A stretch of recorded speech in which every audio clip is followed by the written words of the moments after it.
ఈ సమరయులు యేసునందు విశ్వాసం ఉంచారు. అలా ఉంచితే ఏం జరుగుద్ది అనుకుంటున్నావా? యోహాను సువార్త 1వ అధ్యాయం 12వ వాక్యాన్ని చదువుదాం.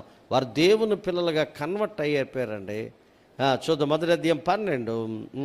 తన్ను ఎందరు అంగీకరించిరో వారందరికీ అనగా తన నామమందు విశ్వాసం ఉంచిన వారికి దేవుని పిల్లలగుటకు ఆయన అధికారము అనుగ్రహించాను. ఇప్పుడు సమరయులు ఎవరు?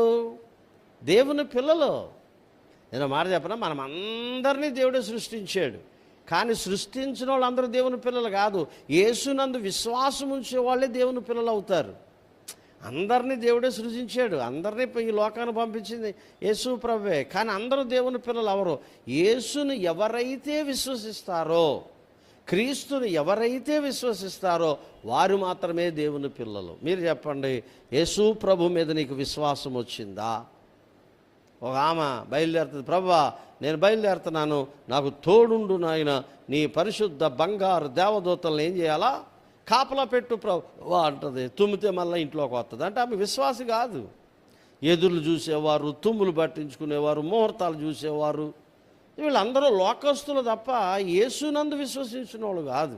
నిజంగా నీకు నాకు యేసు ప్రభు మీద విశ్వాసం ఉంటే ముహూర్తాలు పెట్టవు నువ్వు. అర్థమైందా? అన్యుల ఆచారాలు జోలుకు భావం. మనం ఇవాళ చెడ్డ రోజు అంట, ఇవాళంట ఏదో మోడమంట, ఈరోజు ఇంకో. యేసు ప్రభు నందు విశ్వాసం ఉంచితే మనకు ప్రతిరోజు ఏంటి చెప్పండి?